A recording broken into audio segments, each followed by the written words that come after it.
Northern Trust currently manages around 1.5 trillion of assets. We have that's about right. Assets under management, I think. Mm-hmm.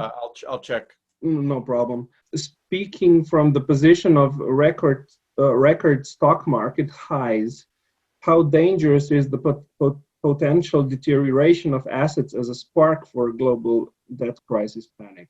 Well, as you know from following the news, stock markets are no longer at record levels. But the valuations are still unprecedented. Valuations are still high, and markets have done better than I would have expected, certainly over the last 6 months. Mm-hmm.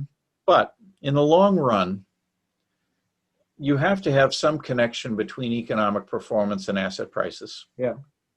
In the short term, they can be divorced, but eventually they have to reconcile. Mm-hmm. And right now, the divorce is larger than it is normally. Mm-hmm.